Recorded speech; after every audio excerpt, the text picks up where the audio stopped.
শিখেছো। তুমি জানো না পুলিশের আরেক নাম কি? শান্তিরক্ষক। কেন? সে শান্তি রক্ষা করে বলে। তুমি কি করছো? আমার এমন শান্ত বড় ছেলে, সেও কিনা তোমার বিরুদ্ধে অশান্তির অভিযোগ আনছে। নিশিত, আমি বলছিলাম। আচ্ছা ঠিক আছে শশী, এইসব নিয়ে কথা বাড়ি আর কোনো লাভ নেই। দেখো কাল তোমার আসল পরীক্ষা, সেসব ভুলে গিয়ে এইসব। আমি বলি কি, তুমি উপরে চলো, পড়তে বসতে হবে তো নাকি? চলো। মুখ ভার করে রেখেছো, কে তো ভুল কিছু বলছে না। কথা যখন বলবে না বুঝে বলবে।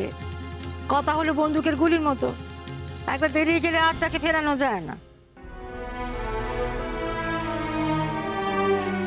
ছোট বৌমা এত তোমার প্রিয়, তাকে বোন বানিয়েছিলে, এমন কথা বলেছো, দেখো তাকেও কাঁদিয়ে ছেড়েছো।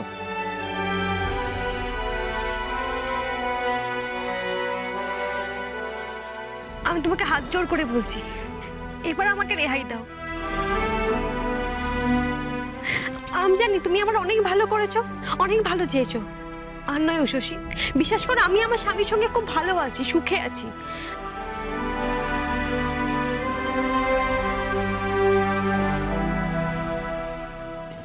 আর হ্যাঁ, কাল তোমার মেন এক্সাম, তুমি এসব চিন্তা মাথা থেকে ছেড়ে যাও, নিজের ঘরে গিয়ে পড়াশোনায় মন দাও। আর হ্যাঁ, আমার ভালোতে এবার আমাকেই বুঝতে হবে, তাই না?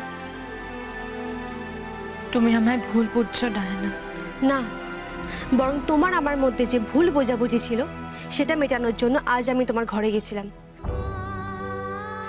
যাতে তোমার আমার সম্পর্কটা আবার আগের মতো হয়ে যায়। কিন্তু কি করো শশী, তুমি যদি কোনো কারণ ছাড়া আমার স্বামীকে বারবার সন্দেহ করো, স্ত্রী হয়ে সেটা মানতে পারবো আমি, বলো তো?